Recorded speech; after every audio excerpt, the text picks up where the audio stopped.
우리 시편을 저희들이 요즘 이제 살펴보고 있고, 시편이 이제 6월 한 하순까지 이렇게 진행이 됩니다.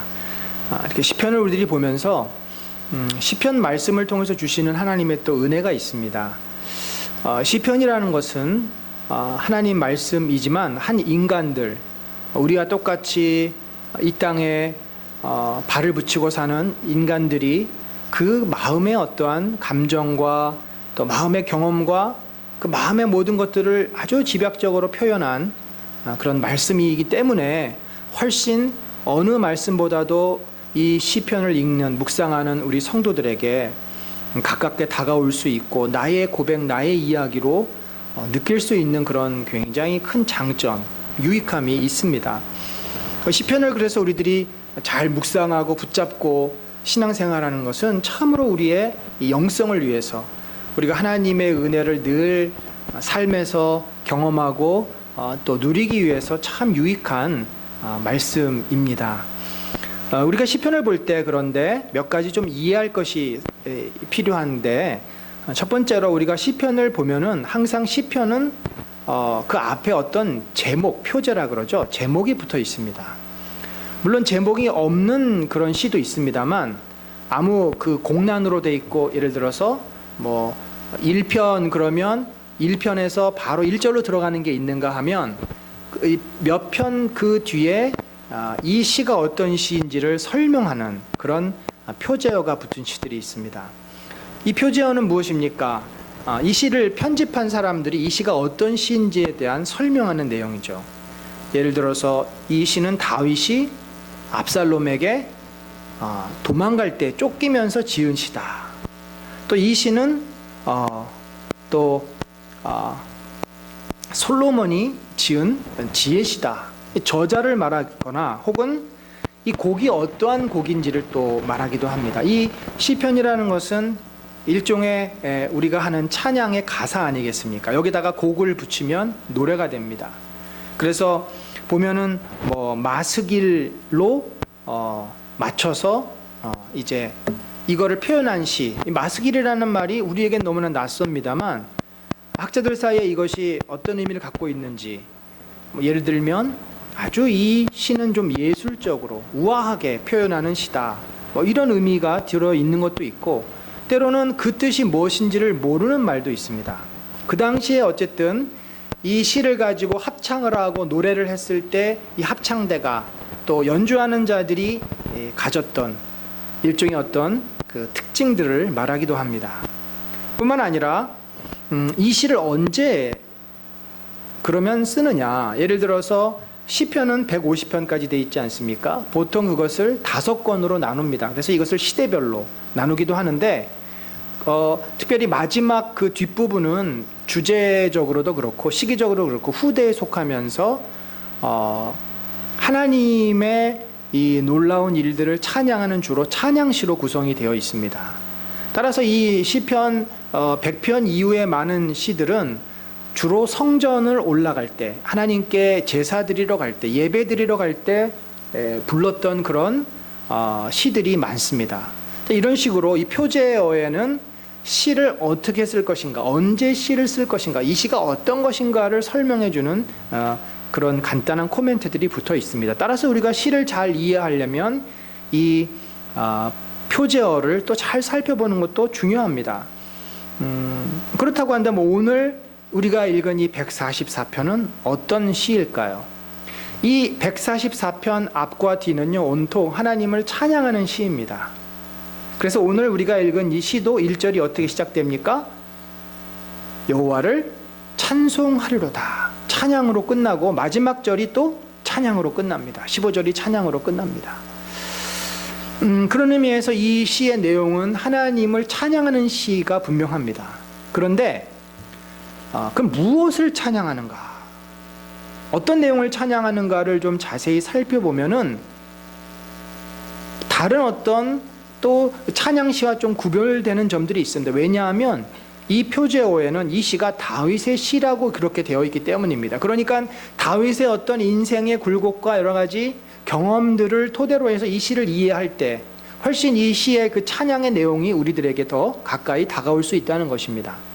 놀랍게도 이 시는 다윗이 지었던, 압살롬에게 쫓겨서 지었던 시편 18편과 상당히 중복되는 장면들이 많습니다. 일단의 학자들 사이에서는 이 시가 다윗이 쓴 것이 아니다라고 말하는 사람도 있습니다.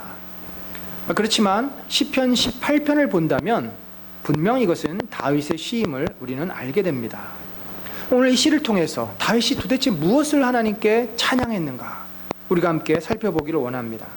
여기 1절에 나의 반석이신 여호와를 찬송하리로다. 그런데 이 찬송이라고 하는 표현은 우리가 보통 성경에서 쓰는 찬송하다, 찬양하다, 하나님께 영광을 돌리다 하는 말과는 좀 다른 말입니다.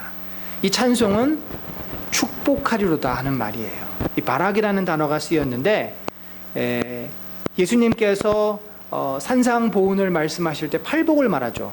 복 있는 자, 마음이 심령이 가난한 자가 복이 있다. 그러니까 문자적으로 해석하면 나의 반석이신 여호와께 복이 있을지어다, 이런 표현이에요. 근데 인간이 어떻게 하나님께 복을 빕니까? 인간이 하나님을 향해서 할 수 있는 가장 큰 기원, 복을 기원한다는 것은 곧 그분이 복의 근원 되심을 찬양하는 거죠.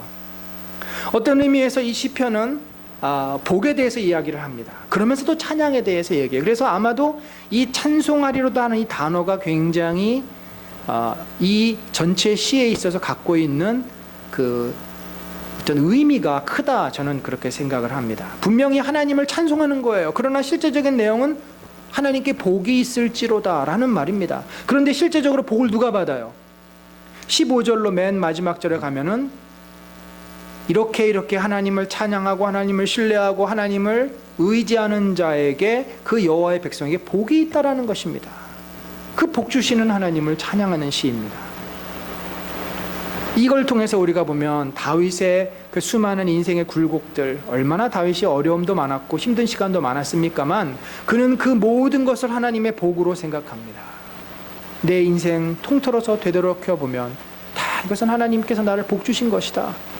그리고 그 복 주신 하나님을 찬양하는 내용이 바로 오늘 이 내용이고, 한번 보도록 하죠. 첫 번째로 이 여호와를 찬송하리로다라고 했을 때 그 찬송의 이유를 1절에서 이렇게 적습니다.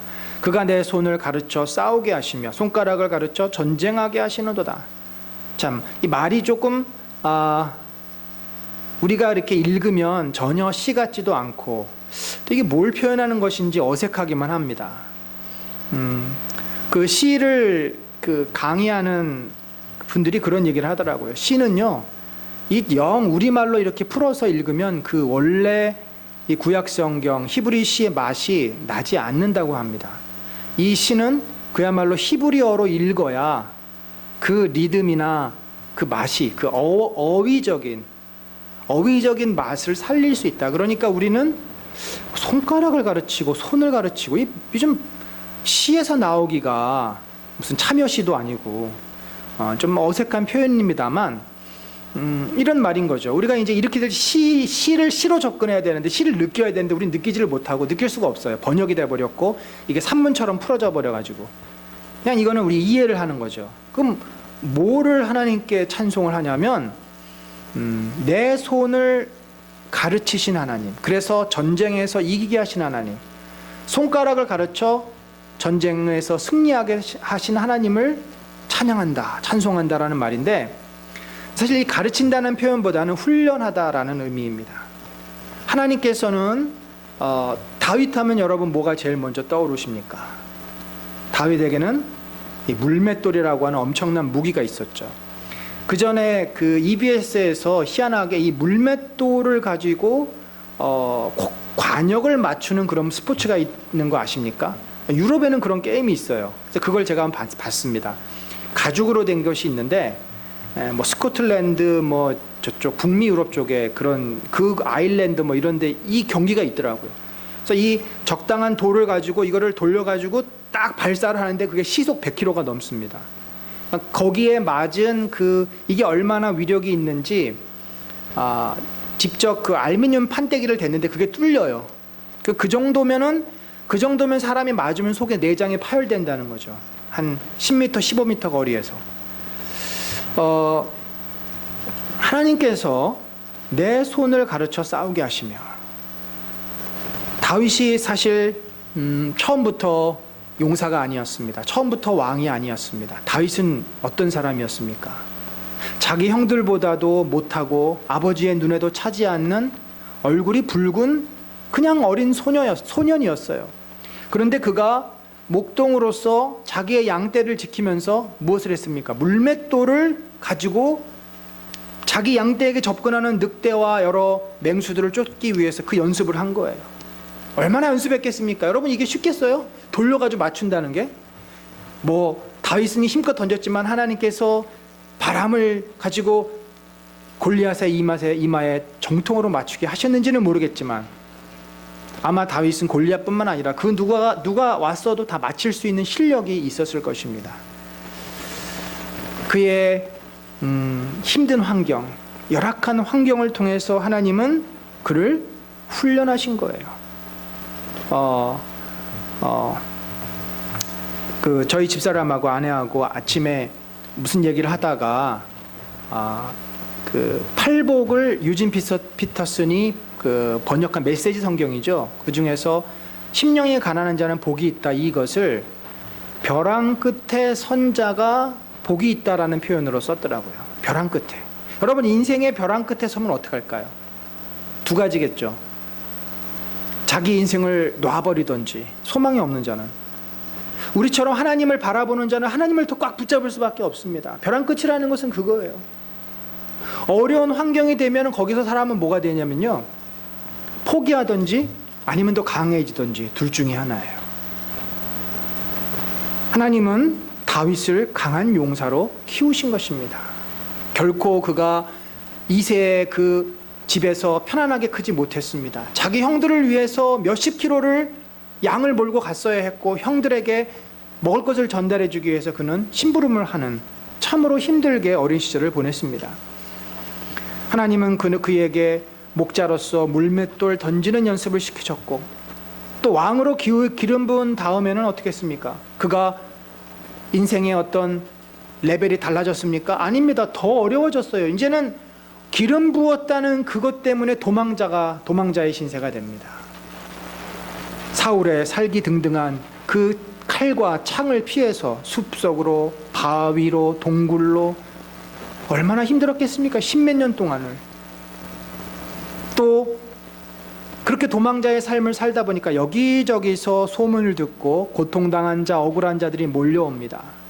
그리고 다윗은 그들을 내치지 않고 그들을 따뜻하게 돌봐주면서 그들의 약 몇백 명의 무리의 리더가 됩니다. 그리고 그는 수많은 도망자와 전쟁을 하면서 전쟁을 어떻게 하면 이기는지 전략을 짜는 전략가가 됩니다. 결코 다윗은 왕이 될 때까지, 밧세바의 사건을 경험하기 전까지 한 번도 인생이 순탄한 적이 없었습니다. 늘 노심초사했고 쫓기고 힘들고, 하나님은 그를 그런 어려운 환경을 통해서 놀라운 용사로 훈련시키신 것입니다. 여러분, 우리에게 하나님께서는 때로 우리가 참 감당하기 버거운 힘든 상황들을 허락하십니다. 사실은 그 원인이 다 나에게 있고 내 상황 가운데 있지만, 어쨌든 하나님은 그 백성이 그렇게 어려운 가운데 놓는 것을 그냥 야속하게 손 놓고 보실 때도 있어요. 그러나 그 고난의 시간, 연단의 시간은 결국은 우리를 하나님의 사람으로 만들어내시는 과정임을 우리가 기억해야 합니다. 내가 힘들 때 우리가 무엇을 합니까?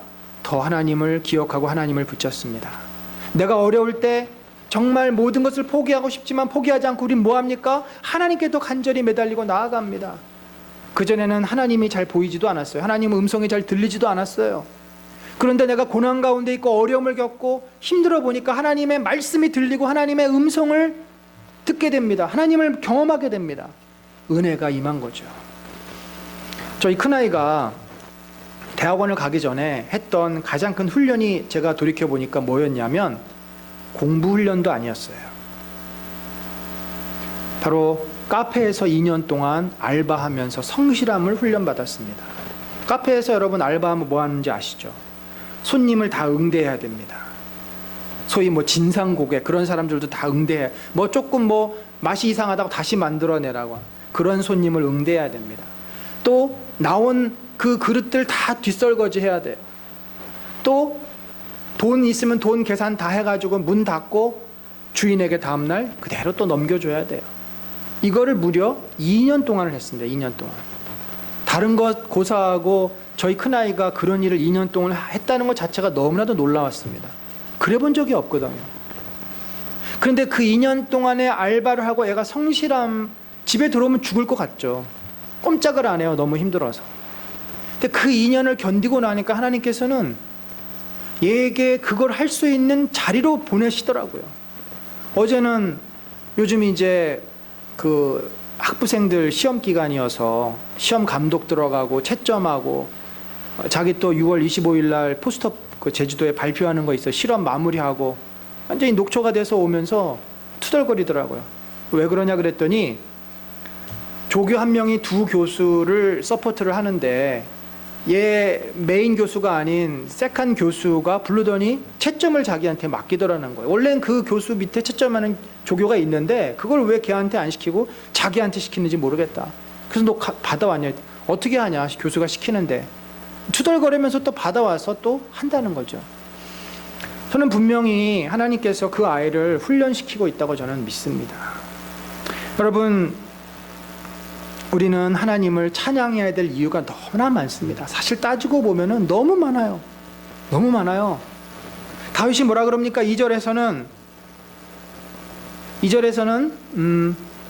여호와는 나의 사랑이요 요새요 산성이요 건지시는 이요 방패요.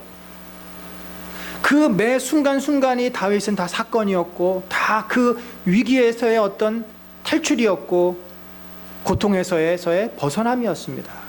그가 얼마나 많은 할 얘기가 있고 얼마나 많은 스토리가 있었겠습니까? 목자였을 때도, 맹수에게 쫓길 때도, 사울의 추격을 피해서 도망 다닐 때도, 블레셋 군인들과 싸울 때도 하나님께서는 항상 그를 지키시고 도우셨고 그의 힘이 되셨다는 거죠. 실제로 사무엘상 23장 14절에 보면은 다윗이 광야의 요새에도 있었고 또 십광야 산골에도 머물렀으므로 사울이 매일 찾되 매일매일 사울이 다윗을 이잡듯이 찾는 거예요. 그런데 어떻게 했습니까? 하나님이 그를 그의 손에 넘기지 아니하셨다. 또 이런 사건도 기록되어 있습니다. 한 번은 마온 광야, 아라바 쪽 마온 광야에 숨어 있는데 포위망이 좁혀옵니다. 점점점 좁혀와요. 정보원들이 여기 있다 저기 있다 알려주니까 점점 좁혀와서 이제는 그 지역을 완전히 둘러쌌습니다. 몰아옵니다. 이제 어떻게 보면 구석에 몰린 꼴이 됐어요. 잡히기는 이제 시간 문제입니다. 그런데 그때 전령이 말을 타고 와서 사울 왕이여 지금 블레셋이 쳐들어왔습니다. 어서 돌아가셔야만 합니다. 바로 다윗을 코앞까지 추격했지만 블레셋의 침공으로 그가 다윗을 죽이지 못하고 돌아가는 사건도 있습니다. 여러분, 우리의 삶을 돌이켜보면은 사실은 하나님께서 우리를 돕고 지키고 계십니다. 우리가 그것을 의식하지 못했을 뿐이지. 때로는 우리가 이런 원망도 해요. 하나님 저한테 어떻게 이러실 수 있습니까? 사실은 어떻게 이러실 수 있는 게 아니라 어떻게 더 크게 망하고 어려움 가운데 빠질지 모르는 저를 붙잡아 주셔서 감사합니다라고 고백해야 될 일들이 너무 많은 거예요. 관점의 차이죠. 내 입장에서 항상 나에게는 좋은 일만 있어야 된다는 생각에서 보면은 조그만한 사소한 아픔이나 사소한 고난도 하나님께 불평거리지만 제3자의 눈에서 볼 때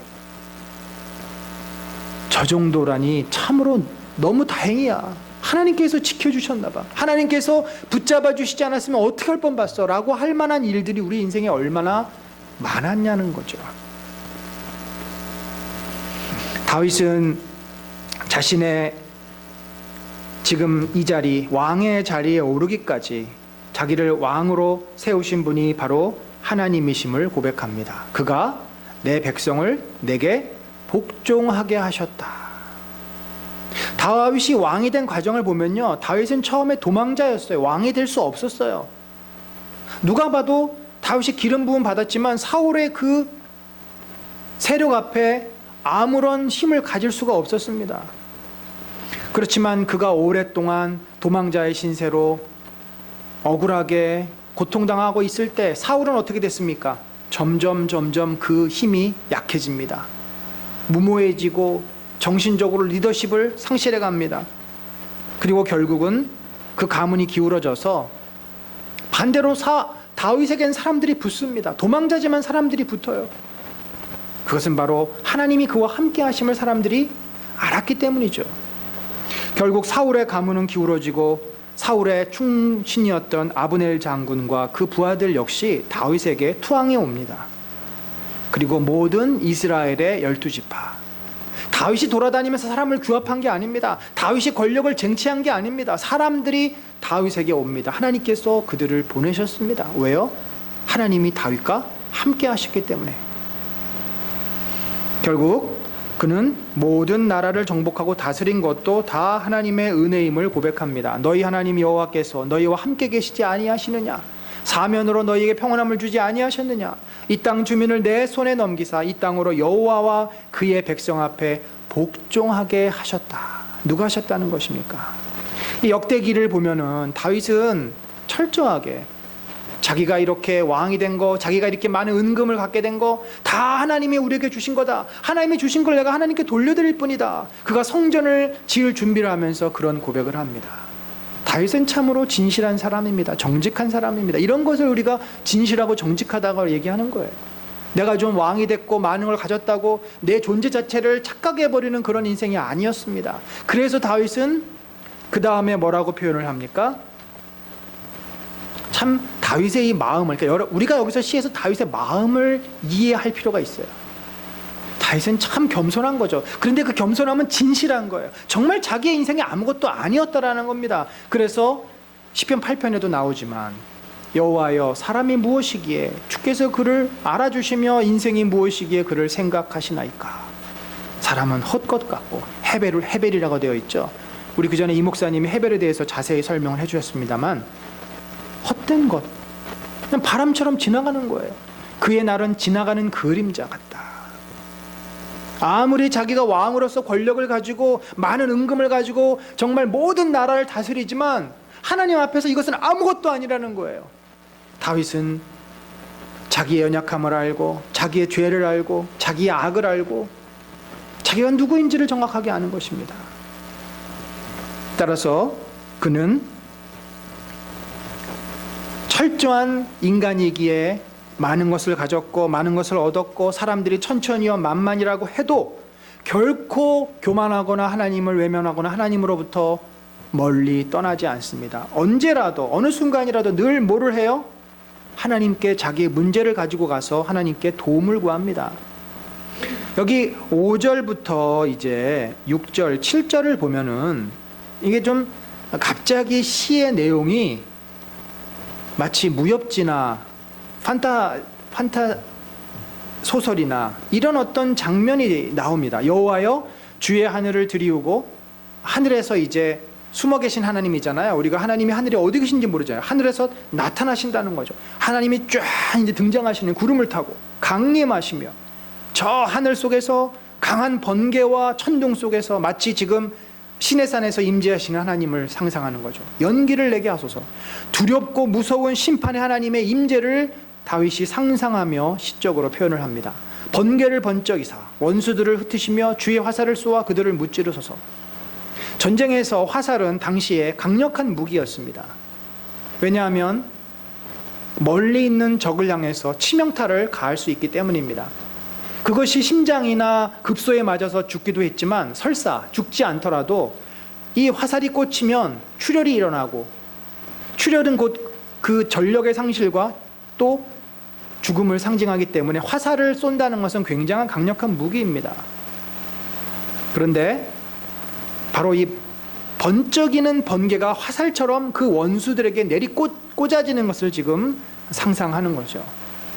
자, 그런데 이게 놀랍게 이 시가요 18편, 시편 18편에 더 자세하게 묘사가 되어 있어요. 그래서 제가 좀 길지만 한번 이걸 읽어볼 필요가 있겠다 생각을 합니다. 제가 한번 읽어봅니다. 내가 환난 중에서 여호와께 아뢰며 나의 하나님께 부르짖었더니, 지금 뭐 하는 거예요? 하나님께 자기가 지금 또다시 어려움에 처했어요. 다윗이 왕이 되었고 이제 모든 것을 평정했다고 그의 삶이 순탄했습니까? 바세바 일로 한 번 홍역을 치릅니다. 자식들끼리 싸움이 납니다. 압살롬이 반란을 일으킵니다. 수많은 일들이 그에게 계속 일어났어요. 환난 중에서 여호와께 아뢰며 나의 하나님께 부르짖었더니 하나님이 어떻게 응답하시고 어떻게 나타나셨냐면, 그의 성전에서 내 소리를 들으시며 그의 앞에서 나의 부르짖음이 그의 귀에 들렸도다. 하나님이 응답하시는 거죠. 그래서 어떻게 했어요? 이에 땅이 진동하고 산들의 터도 요동하였으니 그의 진노로 말미암음이로다. 그의 코에서 연기가 오르고 입에서 불이 나와 사름이여 그 불에 숯이 피었도다. 그가 또 하늘을 들이우시고, 자 여기서부터 이제 인용이 됩니다. 그가 또 하늘을 들이우시고 강림하시니 그의 발 아래는 어둠 캄캄하도다. 구룹을 타고 다니시며 바람 날개를 타고 높이 솟아 오르셨도다. 그가 흑암을 그의 숨는 곳으로 삼으사 장막같이 자기를 두르게 하시며 곧 물의 흑암과 공중의 빽빽한 구름으로 그리하시도다. 그 앞에 광채로 말미암아 빽빽한 구름이 지나며 우박과 숯불이 내리도다. 마치 천둥 번개가 치고 지금 우박이 쏟아지고 유황불이 떨어지는 그런 어떤 엄청난 사건을 지금 상상하고, 이것은 또 계시록에도 나오는 이 그룹을 타고 다니시는 여호와의 모습을 또 상징하기도 합니다. 그런데 그 하나님께서 어떻게 하셨습니까? 여호와께서 하늘에서 우레소리를 내시고 지존하신 이가 음성을 내시며 우박과 숯불을 내리시도다. 그의 화살을 날려 그들을 흩으시며 많은 번개로 그들을 깨트리셨도다. 이럴 때 여호와의 꾸지람과 콧김으로 말미암아 물밑이 드러나고 세상의 터가 나타났도다. 심판하시는 하나님을 묘사하고 있습니다. 마치 전쟁이 일어나서 큰 경청 진동하는 어떤 사건이 일어나고 또 지진이 일어나고 화산이 터지고 이런 어떤 정말 난리가 나는 장면을 묘사하지만, 그러한 것을 통해서 하나님이 악인들을 심판하시는 그 심판의 장면을 묘사하고 있습니다. 그리고 16, 17절에 보면은 그가 높은 곳에서 손을 펴사 나를 붙잡아 주시며 많은 물에서 나를 건져내셨도다. 나를 강한 원수와 미워하시는 자에게서 건지셨으며 그들은 나보다 힘이 세기 때문이로다. 다윗이 상상하며 표현했던 그 무섭고 두려운 심판의 하나님은 다윗에게 어떤 하나님이셨습니까? 그를 구원해 주시고 그를 지켜주시고 보호해 주시는, 그 원수의 손에서 그를 인도해 주시는 그런 하나님이시다라는 거죠. 결국 이 시편 18편에서도 그가 고백했듯이 여기서도 그가 고백합니다. 위에서부터 주의 손을 펴사 나를 큰 물과 이방인의 손에서 구하여 건지소서라고 그가 하나님께 간구합니다. 이렇게 찬양으로부터 시작해서 자기의 연약함을 고백하고 연약하기 때문에 하나님의 도우심을 구한 다윗, 9절에 다시 또 그 응답하실 하나님을 찬양합니다. 하나님이여 내가 주께 새 노래로 노래하며 열줄 비파로 주를 찬양하리이다. 주는 왕들에게 구원을 베푸시는 자시요 그의 종 다윗을 그 해하려는 칼에서 구하시는 자신이다. 자, 이게 여기에 있어서 학자들은 이거는 다윗이 지은 것이 아니라 후대에 누군가가 이 시편 18편을 재해석하거나 인용하면서 지은 것이다 라고 말하기도 합니다. 특별히 이 12절 이하의 내용은 우리라는 주제로 바뀌어집니다. 주어로 바뀝니다. 그러면서 여호와를 경외하는 우리가 받을 복에 대해서, 아마도 저는 개인적으로 그렇게 생각합니다. 이 11편까지는 다윗의 시라고 한다면 12편부터 뒤는 이것이 이제 후대 연대에 속하기 때문에 뒤에 일반적인 학자들은 에스라와 느헤미야가 편집하지 않았을까 보는데, 후대에 이 다윗의 시를 읽었던 자들이 뒤에 덧붙인 것이 아니겠는가. 왜냐하면 내용이 앞에 것과는 좀 다른 내용이 있기 때문입니다. 그런데 이 시편 10절도요, 이 10절도 시편 18편 50절에 보면은 그 표현이 비슷해요. 여기도 뭐라고 되어 있냐면 여호와께서 그 왕에게 큰 구원을 주시며 기름 부음 받은 자에게 인자를 베푸시며 영원토록 다윗과 그 후손에게로다. 다윗은 자신을 표현할 뿐만 아니라 자기의 후대들에게도 이런 자기에게 베풀어 주신 놀라운 은혜를 주실 것이라는 의미에서 자신을 자신의 이름을 이렇게 객관화시켜서 마치 제3자적인 입장에서 표현을 하고 있다라는 거죠. 그렇다고 한다면 이 10절도 주는 왕들에게, 왕들은 누굽니까? 자기 이후에 올 왕들을 다 말하는 겁니다. 구원을 베푸시는 자시요 그의 종 다윗을 내하시려는 칸에서 구하시는 자신이다. 나뿐만 아니라 내 이 후대들, 내 후손들에게도 하나님께서는 이 동일한 은혜를 베풀어 주실 것이라는 그의 고백이라 할 수 있는 거죠. 여러분, 우리는 늘 평안하고 평탄하고 늘 우리에게 좋은 일만 있기를 바라지만 꼭 그렇지 않습니다. 어려운 일이 생기기도 하고 기쁜 소식이 들리지만 슬픈 소식도 들리고 힘든 일도 생기고, 그래서 늘 우리는 주님께 구합니다. 그게 인간입니다. 하나님 앞에 나는 별로 간구 안 해, 나는 하나님께 그냥 하나님의 이름을 찬양하는 기도만 해 라고 우리가 자랑할 게 없어요. 우리는 연약한 인간이에요. 늘 구해야 돼요. 늘 의지해야 돼요. 우리가 주님께 구하고 주님을 찾아야 될 문제가 뭡니까? 다 있지 않겠습니까? 우리 인생에 없는 사람이 어디 있습니까? 오늘 또 그래서 주님 앞에 나가서 우리가 주께 간구하고 주님 도우시옵소서. 그것이 때로는 억울한 일이기도 하고, 그것이 때로는 정말 주님 뜻대로 순종하다가 생긴 힘든 일일 수도 있고, 물론 내 욕심 때문에 생긴 일이라면 내가 회개해야 될 문제죠. 우리가 간구하고 주께 구하면 주님은 어떻게 하십니까? 이 두렵고 놀라운 심판의 하나님, 공의 하나님께서 나타나셔서 우리를 그 사탄의 세력에서, 우리를 억압하고 우리를 힘들게 하는 세력에서, 그 손에서 우리를 건져주신다 약속하십니다. 간구하기를 주저하지 마십시다. 우리의 모든 힘든 마음의 소원과 상황들을 주님께 아뢰면 주께서 분명히 응답하여 주실 줄로 믿습니다. 이렇게 자신이 누구인지를 알고 하나님을 늘 찬양하고 하나님께 나의 마음의 진정한 소원을 간구하는 자, 곧 그를 누구라 할 수 있습니까? 구약시대에는 하나님의 백성이요, 오늘날 우리들에게는 하나님의 자녀, 교회의 성도요, 거룩한 자들, 부르심을 받은 교회의 성도, 바로 예수 그리스도를 따르는 자들, 하나님의 자녀들 아니겠습니까? 성도 아니겠습니까? 하나님께서는 그 자녀에게, 그 성도에게 주시는 축복을 바로 12절 이하에 이렇게 기록을 하고 있습니다. 여기 12절 이하에 보면은 우리 아들들은 어리다가 장성한 나무들과 같으며 우리 딸들은 궁전의 양식대로 아름답게 다듬은 모퉁이 돌과 같다. 자, 어리다가 장성한 나무, 시편 128편에는 포도나무, 감람나무를 이야기합니다.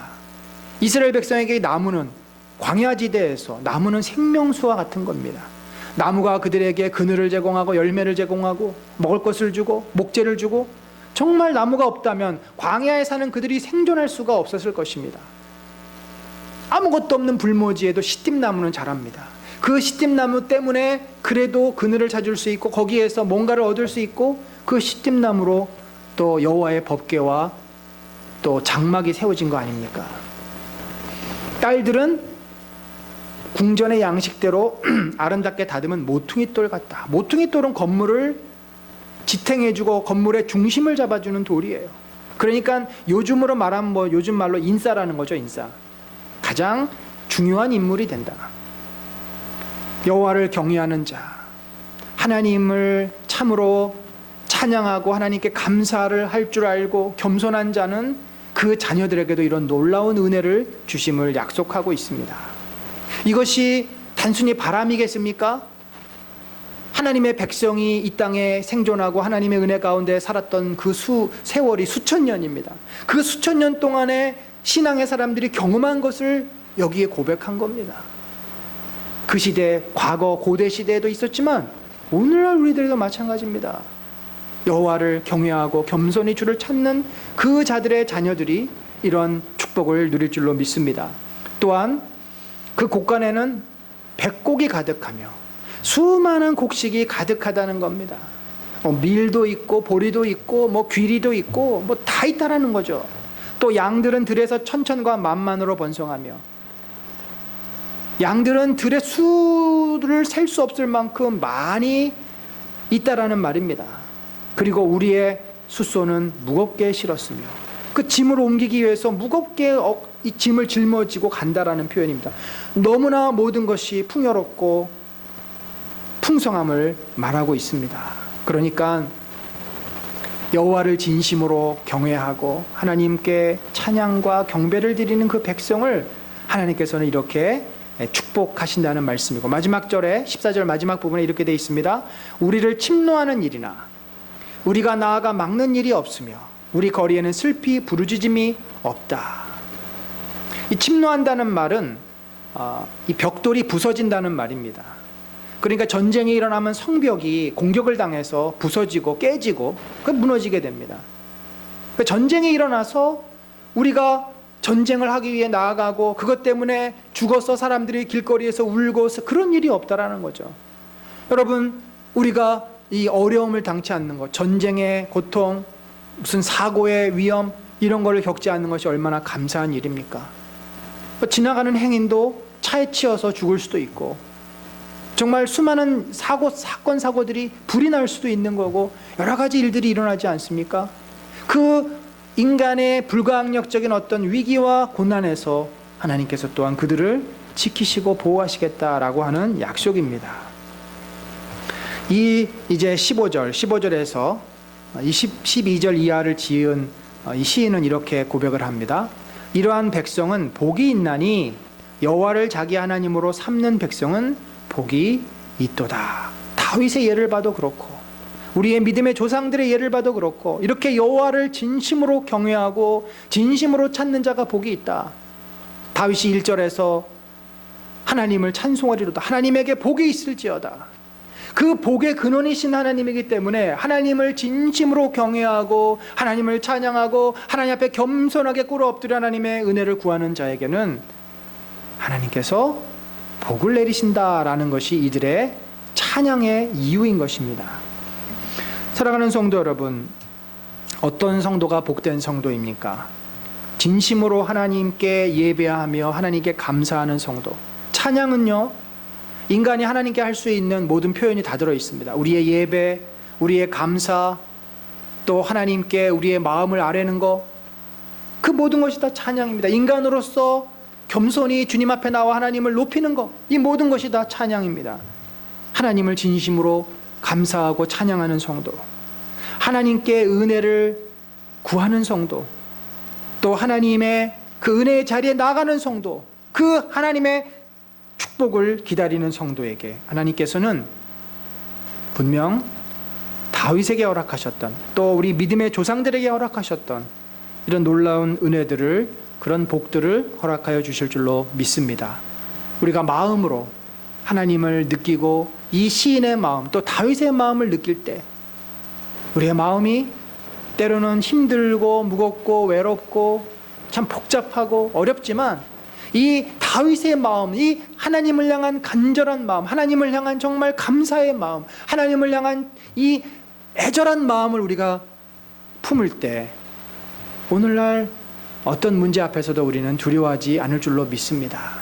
이 시가 그래서 우리 마음에, 머리에 새겨지는 게 아니라 그 느낌, 그 감정, 그 고백이 마음에 새겨질 때 우리도 다윗과 같은 믿음의 용사가 될 줄로 믿습니다. 우리도 다윗처럼 하나님의 복을 받는 자, 다윗처럼 하나님께 영광으로 쓰임받는 자, 하나님께 영광을 돌리는 자의 인생이 될 줄로 믿습니다. 그런 은혜가 저와 우리 사랑하는 성도님들의 삶에 넘치시기를 간절히 축원합니다. 우리 말씀을 이제 맺으면서 함께 기도하겠습니다. 우리 기도할 제목은, 주님, 저도 마음에 다윗과 같은 그 간절한 마음으로 주님을 바라보게 하시고 주님을 찾게 하시고 주님께 나아가게 하시고 주님의 은혜 아래 머물게 하여 주옵소서. 다윗의 심정이 나의 심정이 되게 하시고 이 시인의 마음이 나의 마음이 될 수 있게 하여 주옵소서. 우리 같이 고백합니다.